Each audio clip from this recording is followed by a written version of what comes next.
Hey all, it is Alex here, the host of the Think Tank podcast, which is all about growth for people, process, and business. Super excited for our first episode, which is a global mindset and how L&D drives success. And we want you to discover how to equip your workforce with the skills and mindset to succeed in today's interconnected world.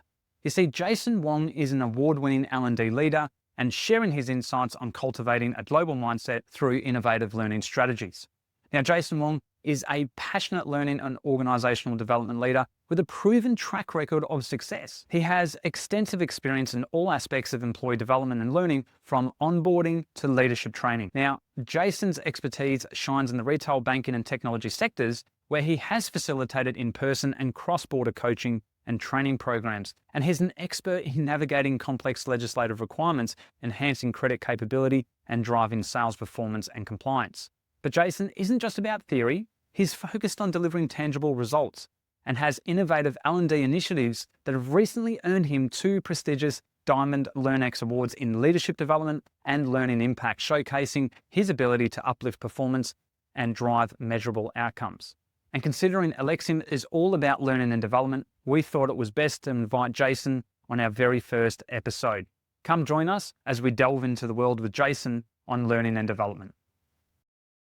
Jason, I really do appreciate you coming today and joining our first episode on the Think Tank podcast. And the reality is this is all about global mindset, how L&D drives success. I know that you got a background in credit and in sales, and then you ended up in L&D, which is probably not the normal or traditional way that most people get into L&D. Of course, they go through schooling and education, perhaps get into degrees. But you came from an unorthodox background and your trajectory into L&D. And is that something you can share? Yeah, sure. To cut a long story short, many years ago, I was one of the top sellers in a bank of risk products, which are your insurance, life cover, and so on.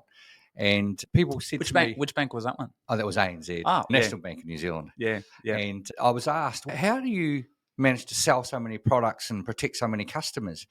And then they asked, can you train others how you sell? So that led to a sales training role, which was comprised of that and some marketing. 2 positions in the country were created for some people that specialised in training for risk products or managed funds. I got the risk product one. I had a year's leave without pay, came to Australia, and I had a contract role in a learning and development department in another bank. And they soon discovered that I had credit skills and then took me on full time to run all their retail credit programs. That led me down the learning and development path, which became part of people and culture. And here I am today in learning and development.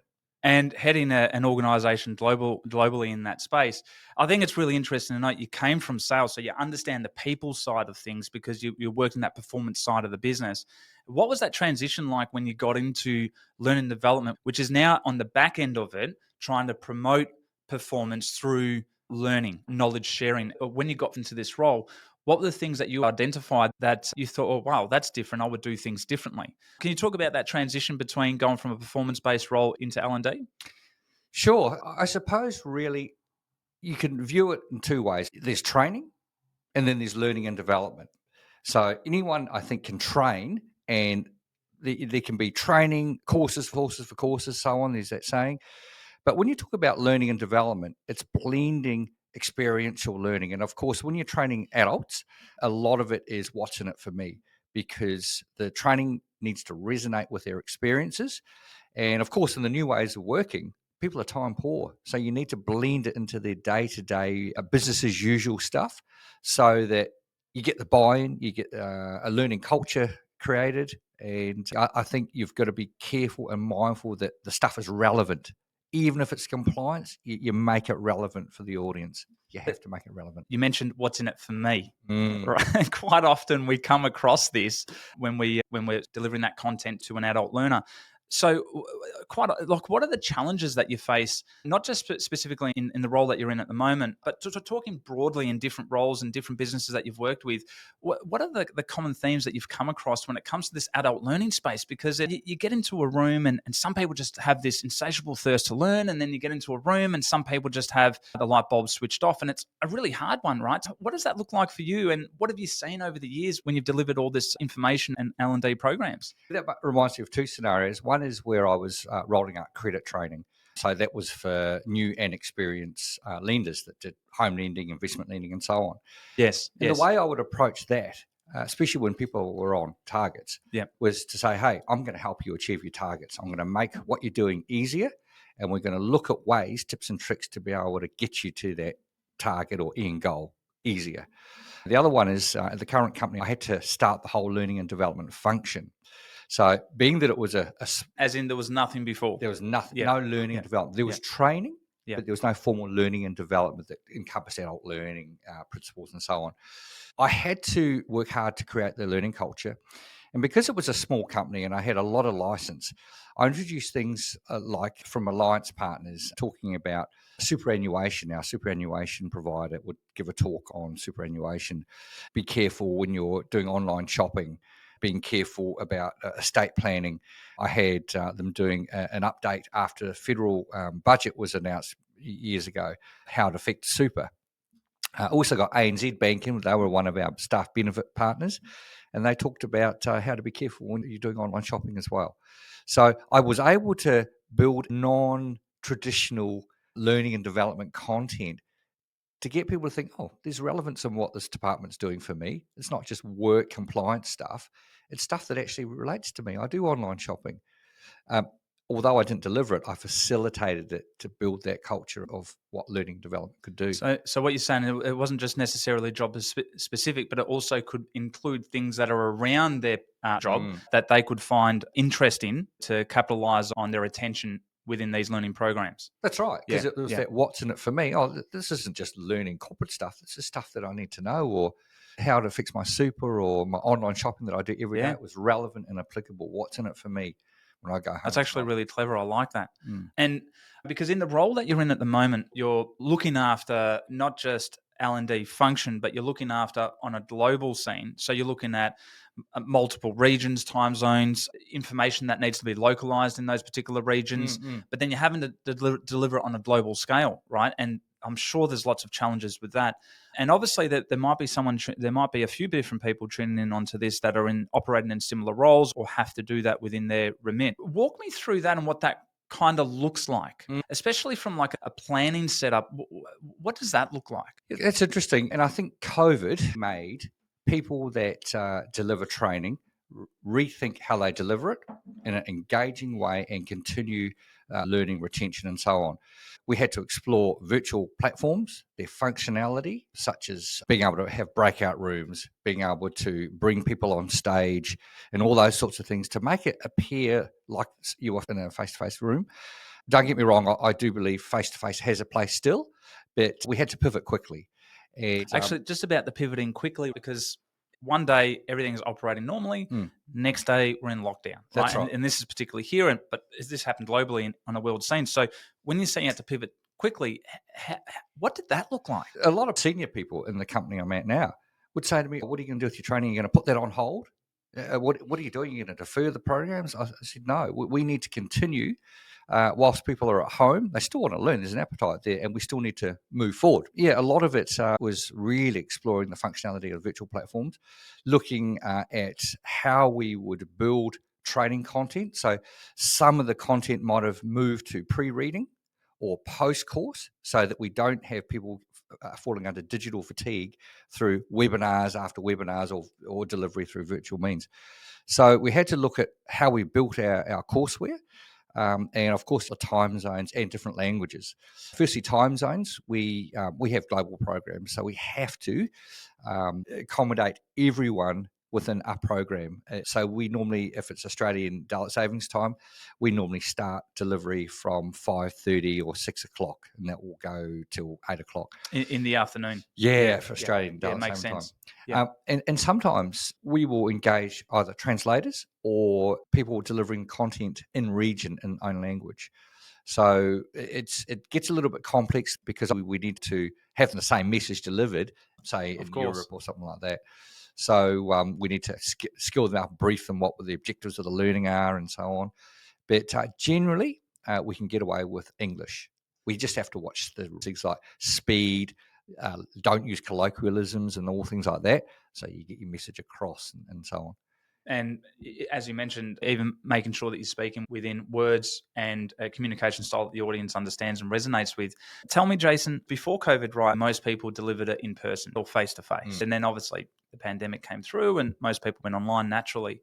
Since that time, what are the things that you've picked up on in that transitional stage that are still continuing today? It's an evolving beast, always changing. Some people are wanting to go back to face as well. But what have you picked up over the last 4 or 5 years in that transition from going online to coming out of the last 4 years back into a state of normalization? So what does that transition look like, and how does L&D function today? Yes, you've probably heard of the 70-20-10 model when it comes to delivery of training. More importantly now, the direct line manager has a focus on coaching a person that's trained through virtual means when they're back in their role. Because that 70-20-10 represents the percentages of learning. So 20% of learning is really relied upon the manager to check in with their learner. What have you learned? How are you applying it? Through the 4 years, we've made sure that we have built tools to enable line managers to perform those scheduled check-ins and coaching to make sure that learning is applied when they get back from a virtual training room. We've kept, by virtue of being a global company, most of our delivery online through virtual platforms. It's too hard to do some in person in a room with cameras on you Of for course. the global region. So it's best to be delivered totally. I was actually in a meeting the other day and the question got asked, and I have my own ways of doing things, but I'd love to know how you might do this and what you've learned through it. Is often what gets asked, particularly in any form of training program, is that, and this was the question, how do you measure or link performance associated back to the program or training? What do you say to that? It's a must-have. Ever since I've been in learning development, you always have to demonstrate ROI, return on investment. I use data. We have to use data all the time. We have to work very closely with human resources to look at trends and be proactive. Definitely, I have figures that for our leadership program, for example, since we engage your services, 34% of people from those programs are now in leadership positions. If I look at our leadership structure, we've aligned a lot of our programs to help people's careers. So, yeah, we measure everything. And that's through a lot of data, surveys, looking at human resource records to see who's had success or succession in their roles and report that to the board and the powers that be. So what you're saying is obviously there needs to be a strong synergy between your area and HR to establish the impact and value that these programs are providing back to the individual and the organization. And that's actually a really interesting, because I think, look, this is just me speaking. Sometimes I think in a lot of large corporates, there is L&D is nested within HR or HR within L&D, or whichever way it works. But I don't think quite often a lot of these organizations really make sure that the tether is that strong, right? And so how do you manage that within your business or businesses in the past? Like, how is that managed? You really have to these days. It's not a nice to have, it's a need to have. Work with your HR business partners, your HR managers to know what the trends are throughout the employee life cycle, right from attraction. And that's why it was good that we won an awards, because that is an employee value proposition for the attraction piece of the employee life cycle. But And just for people to know, that award that you won is incredible. That's not an easy award to win, and we'll touch on that in just a second. But please continue. So it's working with human resources to identify, okay, so if we've got attrition in these areas, do we need to now support succession into these roles, these new roles, for example, management roles or people manager roles? most people fill vacancies based on their levels of experience, not because of their leadership skills. So I saw a couple of years ago that there was a lot of people going to new manager roles. So I saw there was a need there to roll out a program, which was aligned to certificate for frontline managers. And we developed that. And so for any new manager or existing manager for that fact, we have something there that supports that succession. But it's knowing these trends so that you can be proactive rather than just running out courses and then hoping you're going to get ROI. Thinking about the corporate strategy, we've got a people and culture strategy, which is really good. So I align a lot of our learning and development stuff in a proactive way to those two corporate strategies and people and culture strategies. And that's because, so obviously you've got the strong tether with HR, but we know L&D can be perceived by some individuals in businesses. Like sometimes there's a perception on HR and there's a perception on L&D areas. And so obviously it's about connecting above and making sure that there's a global mindset, because in your sort of situation, and whether it's where you're currently working or in previously, the global mindset is whether it's in just the business here, or it's actually globally, geographically. Ultimately, what are the challenges that you've experienced in the past, and how did you overcome those challenges to make sure that there was a global mindset, not just within the departments, but also above, and making sure that it was driven through the business as opposed to the department? Perhaps can you share some intel on that? So I think everyone has some sort of career aspiration. When I was looking at rolling out career pathing, for example, we've got basically two directions. One is your 4-tier leadership, so for those who want to aspire to be an executive. But then what about those who don't aspire to be an executive? They're just subject matter experts in their own right. So I've designed another pathway. It's called Centre of Excellence, because the subject matter experts are the backbone of the company, aren't they? And their skills and experiences are just as important or more important than those aspiring to be an executive. In building global career paths and programs that support people to grow within those is one way of simplifying without making it region specific. So a global sort of deployment of what we can offer to support people's careers. But there's the cultural diversity aspect, which you can't ignore either, because we've got a huge Philippines office, and they're pioneers in the engagement with anything to do with learning and development. But there is different ways and different times we could utilise for them to learn. For example, a lot of them are on transport for a long time to and from work. So I was able to create some QR scans on our soft copy so that they could scan the learning on their phones, and then they could read the learning content while they're on transport, buses, trains, or whatever to work.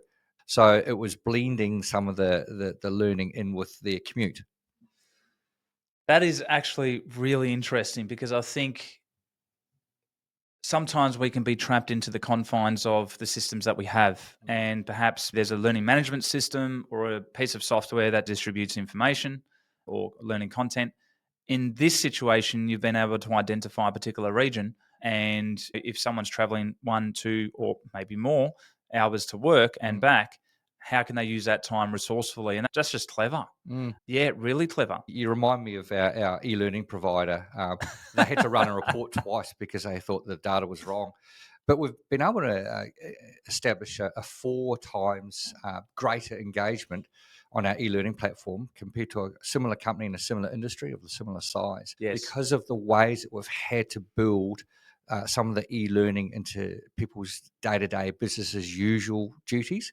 So the engagement's really good. How did you? So, what do you think is the silver bullet behind that to increase that engagement? I know that you said it's about incorporating it throughout their day-to-day duties, but when that wasn't the case and you had to think of ways to do this, what are some of these ways? Because these are some really nifty tips and tricks that I think need to be employed by other businesses if they're not already doing it already. But perhaps can you talk about that? Yeah, sure. It's really important that you have awareness. And of course, things are relevant. Each month, we will do a blog post on our intranet, giving updates, new content that might be on the e-learning platform. We might share some figures or successes from people who have learned something new from a program that they've watched, seen through the e-learning platform. And is that being used as well? Because that's a really interesting one, because that also drives more engagement by other people, It right? does, yeah. If they've Yeah. learnt something from a piece of information you've shared, how's that been worked? Yeah. So with all of our programs, we go on a self-nomination basis. If people want to join any program, whether it be e-learning or a formal program, such as a management one or a leadership one, we say, okay, we want people that want to be there. I have executives now coming to me and saying, oh, geez, the quality of the questions I'm getting asked and all these years I've been running the session is of a really high caliber now. And it's because people want to be there. And the other thing is that the people that want to be there are your ambassadors when they finish the program, aren't they? Yes. So that perpetuates the learning culture, and people think, gee, and in some people I hear they've got FOMO. They're saying, oh, I want to be part of that. Clever. That's Yeah. really clever. Mm. Because if you're pushed to do something, Yeah. typically you tend to resist. Yeah. And this way you're using the pull method, which is fantastic. Yeah, look, I faced a lot of challenges, and those that didn't like it when I first started out, such as our CEO, he thought he'd give it a go, though, which I admire.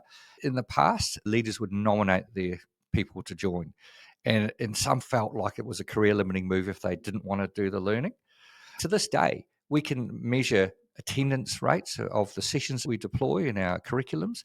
Those that have been nominated to go instead of self-nominating, their engagement, participation, and attendance isn't as good as those that have self-nominated. The data's there. People want to be there. You get better learning outcomes.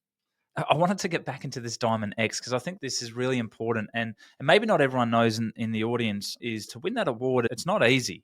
Yes, you do have to register for it, but you need to be able to provide a program that's been able to drive real value or impact within the business.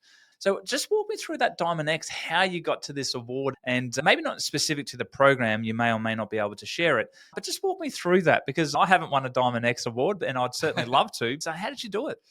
Yeah. And what's the process? Yeah, so that's the LearnX Global Awards. We had to submit up to 750 words to our program. We submitted two entries and we won awards for both of those. We had to demonstrate how the program was built with the curriculum and the sessions, the learning outcomes and the impact it created for the people that attended and for the business. If I think of the programs, there was one session at the end, like an end of year challenge, where I had executives, similar to a Shark Tank approach, interview the participants, and each participant had different panel of executives.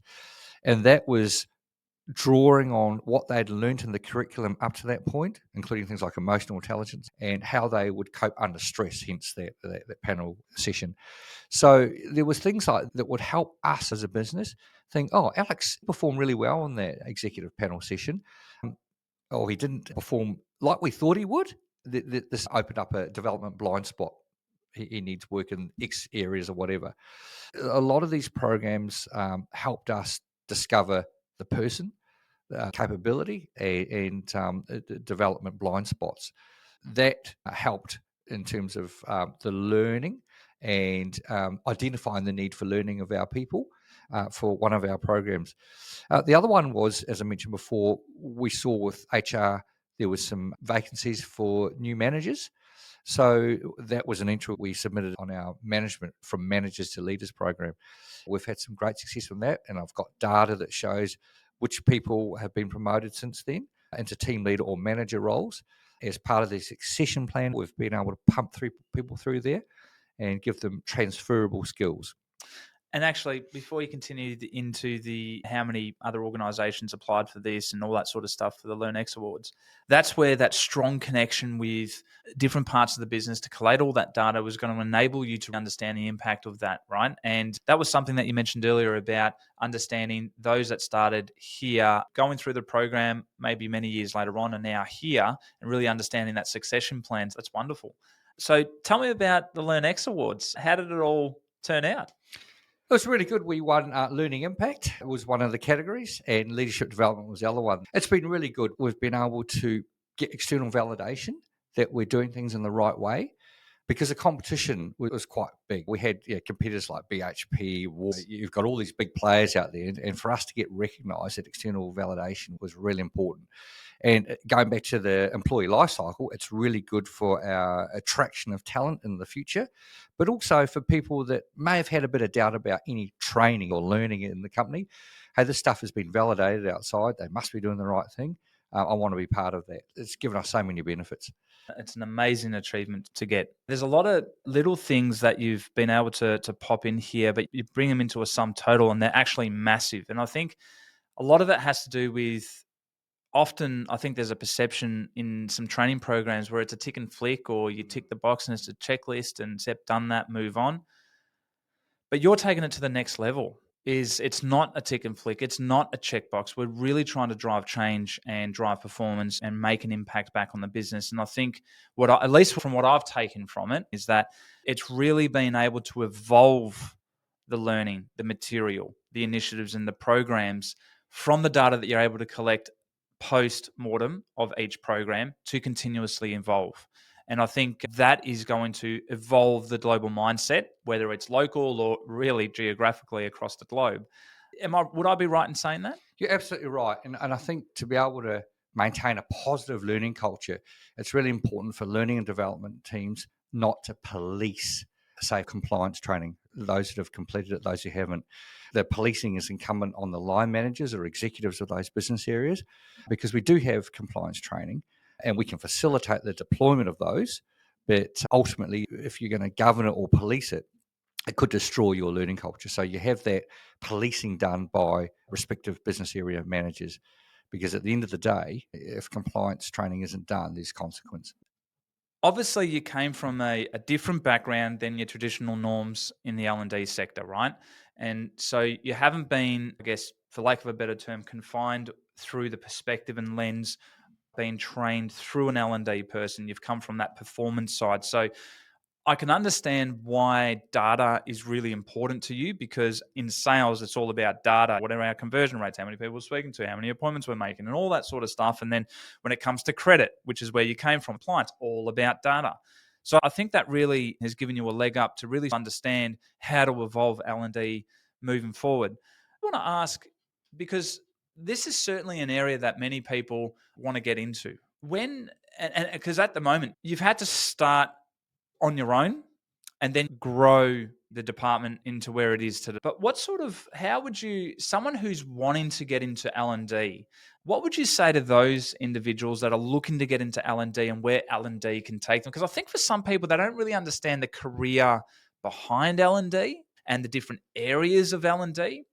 Let's talk about that. There's a lot to that, and it reminds me of when I first joined the official L&D department when I came to Australia.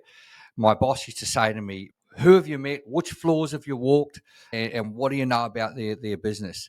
And I think to gain credibility, it helped me immensely.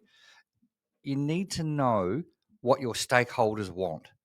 You need to know what their overall goals are so you can align with those. There's no point rolling out training if it doesn't resonate with their objectives and goals. It's the what's in it for me, isn't it? Right up the hierarchy. So you need to know what the business areas objectives are.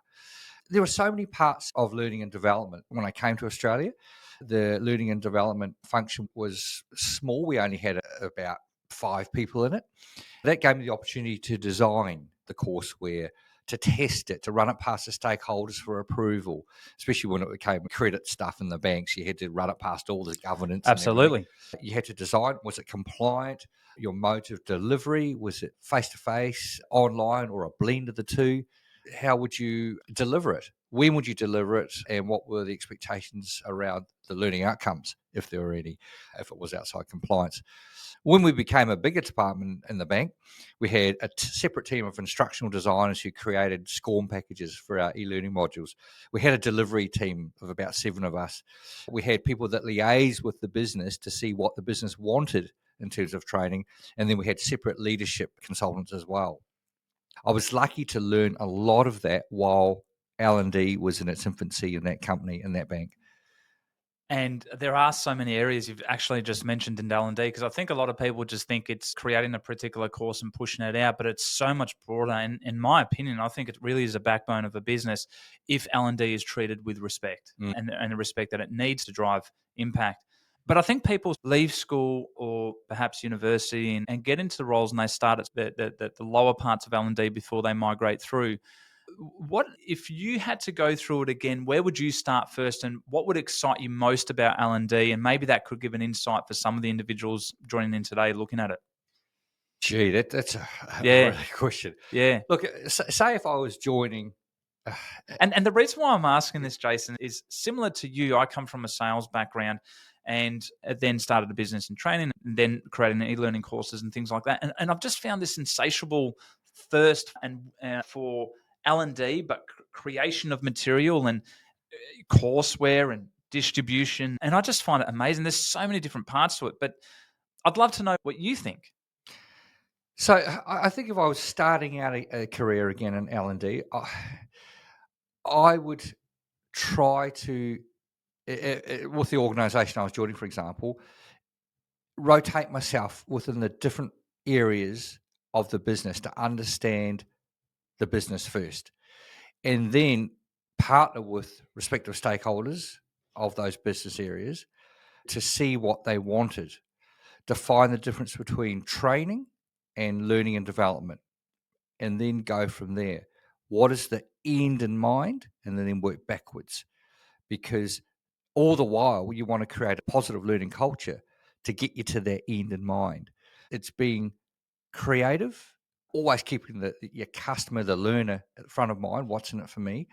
To make sure whatever you're delivering is relevant and engaging. If it's not engaging, then it's just training. You might mix in various ways of delivering it, different people to deliver different parts of the content. Have a novel approach to start out with to get runs on the board, credibility, and your brand out there. And then once you establish credibility, then I think it paves a way for an easier buy-in when you're designing projects, running those past stakeholders, and getting sign-off, especially if you're needing funding for those projects. I think from someone either in a role where they're governing an L&D or looking to get into L&D, there's just so much in today's discussion that probably opened up the eyes, at least certainly for me. I guess what I wanted to head into is really in your role having to govern a complete area and drive that through learning. If you had to do it all over again, you joined a new business, you were running L&D for them, what are the things that you now know that you would start with? Mm. And I think this is like a playbook for an L&D professionals. You would join a business and think about the relationships, the exec team, all this sort of stuff. What would be that guidebook? You've got to demonstrate that you're a need to have, not a nice to have. That's first and foremost. You've got to prove that you're evaluated, not just a cost center or an overhead. The cost center one's an Yeah. interesting Oh, one, yeah. but yeah, Yeah. definitely. Yep. So you've Absolutely. got to prove you're adding value. I think you've got to be really cognizant, especially when I started the L&D function where I am at now. You've got to be cognizant of the training that was there before you joined. You can't just go on and change things overnight, because you're not going to get the buy-in, you're going to get resistance. But then you've got to really do your training needs analysis to make sure that what you're delivering for the audience is relevant, engaging, and compliant. Yeah, you've really got to be careful, because I'll give you an example. Before I joined, there were programs that had leadership content within the curriculum that set up a lot of false expectations for the learners. They were thinking that when they finish the program, they'll go into leadership positions. Those leadership positions never came to fruition. So they were quite annoyed that, hey, I've done this program.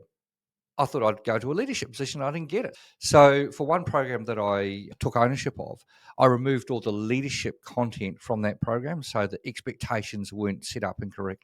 And so that when people went to that program, they knew it was going to result in X, Y, Z or whatever. Then I looked at continuing the learning journey so that when they finish those programs, they're not just forgotten about. You've got to continue that learning journey, hence developing another program which increases the capability, a little bit harder, similar skills, and also being mindful that those skills are transferable. So if they leave to continue and build their careers, those skills are portable, that they can take with them. So you're looking at long term for them, and also meeting the internal organisational needs.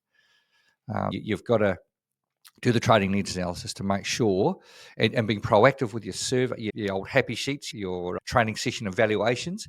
You've got to be proactive with the feedback that you get from them, thinking, okay, what is it that they're saying? Try to read between the lines. Is it positive feedback, or are they really wanting more? And you may have to go out in your training needs analysis and include surveying them, or speaking to them one-on-one. If we could improve this topic here or this curriculum, what would you like? looking at industry trends, making sure that what you're training is relevant, and those sorts of things. Again, coming back to the big data cycle is accumulating all the information that you can in different data points and which way they take shape and form. I think is an incredible tip to pass on, because that's what I take from that is laid within that. What an incredible chat today. I think this has been absolutely brilliant, and there's just so much in there that I've learned and I've taken away. Hopefully some of the things that I can incorporate into some of the material that we develop. I'm sure there's going to be people that want to reach out to you as well, Jason. How would they reach out to you? I'm assuming that if they have questions, they could reach out to you through LinkedIn. Absolutely, yeah. I welcome anyone reaching out. There's always a good L&D community. We're always helping each other. Happy to field any questions or speak to anyone through that.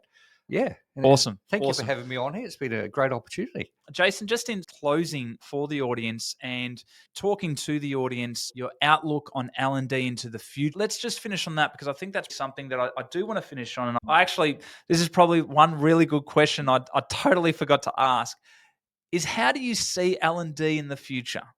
Where is that going to go? Because I know, according to some data points, by the time 2030 comes around, L&D will be $1 trillion business or $1 trillion industry globally. So how do you see that being different in the future?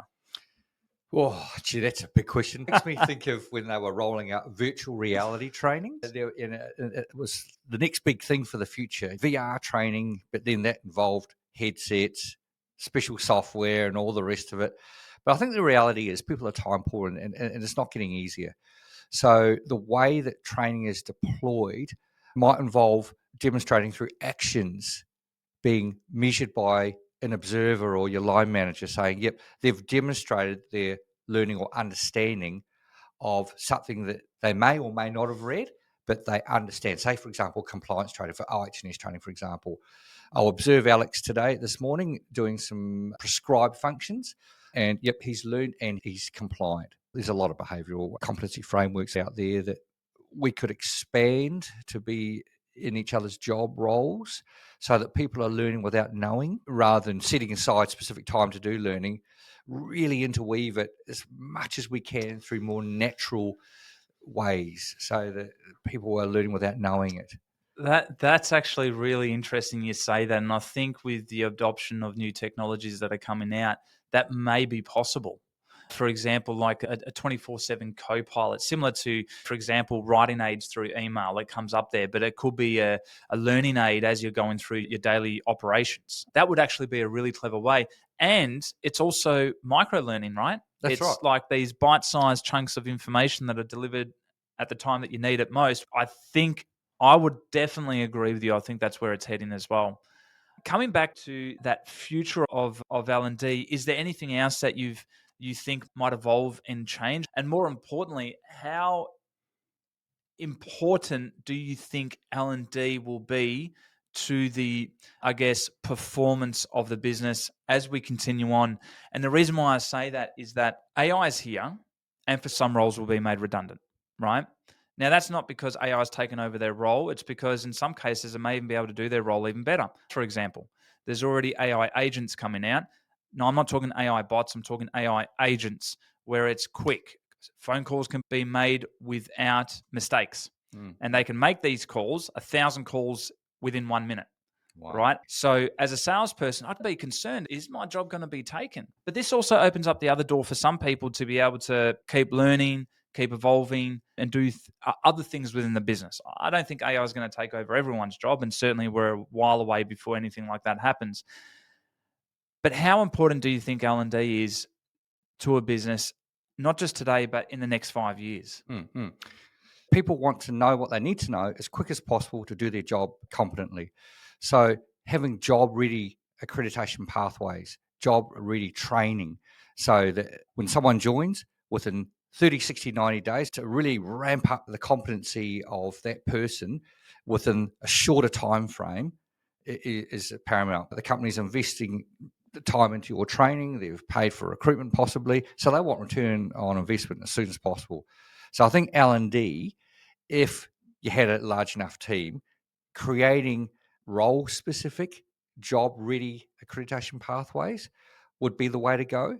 But if I think of my company, we're a small company, we've got about 600 employees, but there could be 300 different roles. It's a big task to take on 300 different learning outcomes for different yeah, roles. I know you can do competency mapping, competency frameworks, and capability frameworks, and all things like that. But I think people want it now. They want to be as productive as quick as they can. Just give me what I need to know. Give me the resources. Let me loose. And making those resources really easy to find Easy, yeah. in short timeframes, where the micro lessons come in. Yeah, people want to learn 24 hours a day or have access to the content they need whenever they need it, just in time learning. You've got to make it easy to access when they need it. So if they're out on the road and I think, what should I be saying? Or what's it about that product? Or how am I supposed to talk about the functions of this product? Or if I want to be a leader, what behaviors do I need to demonstrate to be the best leader I can be? It's having all the stuff there off the shelf just in time. That just-in-time material, it takes a team to build it, right? Because you're creating a course, it doesn't take seconds or minutes. That's right. Yeah, months, and then some. But the just-in-time content also takes a lot of time. It might only be 2-3 minutes for them to go through it, or even 5 or 10 minutes in chunked. But that would be amazing. I mean, imagine a salesperson going out there to sell a product, unsure or unclear about a specific thing. They jump in the portal, go, yep, I just need to quickly learn about this. And it shows them over a 2 or 3 minute video or instructional or a group of sentences tied together. Just-in-time content's been around for a little while, right? I don't see it often being managed and implemented within businesses. Is that something that you're currently doing? I think we should be putting more focus on what we have, for example, in our e-learning platform, because there's some sessions, there's some quick courses that only last 60 seconds, right up to 16 hours or more. Yeah. Let's say, for example, I'm on the road and I'm thinking, what's another way I can close this deal? I might jump on the e-learning portal on my phone. Here's another close, a different close I could use for this customer.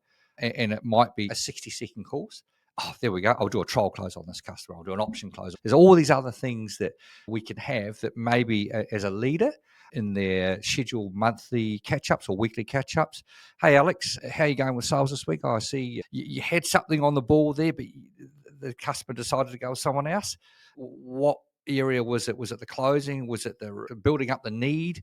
What was it? Because we've got a whole suite of courses here that can help you next time. So between now and the next meeting, jump online, give me take two, and then let's debrief it when we get back. Yeah. If we used and interweaved short courses like that into our daily rhythms, then I think that's natural learning, and the leader is driving it in scheduled catch-ups.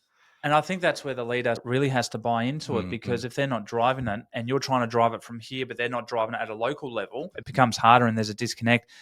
There's something that the transport sector in automotive dealerships, but specifically in service departments, is they have these weekly toolbox, or toolbox Tuesdays is what they quite often refer to it. And quite often it is typically that toolbox will be centered around an issue that's happened in the past, and then they deliver this piece of toolbox on safe manual handling, how to do a hoist check, or an area of focus to improve on for that week. Typically, the structure is a PDF, read the PDF, and sign off on the sheet afterwards. So in theory, it's a great thing to do, because you're always keeping in front of mind areas of focus. When there's a problem, let's focus on this, fix it, and then we move on. But I think if that was done a little bit better, as in the Learning Forum, the retention and implementation and improvement from that toolbox will be better. But I think that is in itself the micro learning that's inbuilt into the daily operations of an individual that I think other verticals can really take on board. I think that's what you're referring to, right? Yeah, that's right. There's two ways to deploy it. One is, depending on your audience, you could prescribe specific courses to them. But the other way is to say, okay, find something in our e-learning platform that has this topic. You choose the course that you want to do, but when we meet next time, we'll debrief it. So it's up to the adult, the learner, to choose what they want, what they think is relevant to them, and you're still getting that positive learning culture because you're not prescribing it. So sometimes these toolkits can be a bit prescriptive. Yes. But again, depending on the audience, depending on the issue. Yeah, absolutely brilliant. Jason, I want to say it's been an amazing conversation with you today, and I really appreciate it. We've known each other for the better part of 4 or 5 years now, And this is actually the first time that we met. That's right. The first time we met in person. You always have an image of what you think someone's going to look like. But You're taller than what I thought. Oh, really? Yeah. Yeah, you're exactly what I thought. Right. So same height, look the Yeah. same as what I've seen virtually. To everyone out there, this is actually the first time that we've met each other in person, albeit it been 5 years. But again, thank you so much for joining today. Great conversation. And from the team at Alexium, and certainly being the first episode, the Think Tank podcast, I really appreciate your time today. Thank you so much. Thanks, Alex. Really valuable podcast. Really great to be part of the first one. Thank you. Thank you. Thank you so much.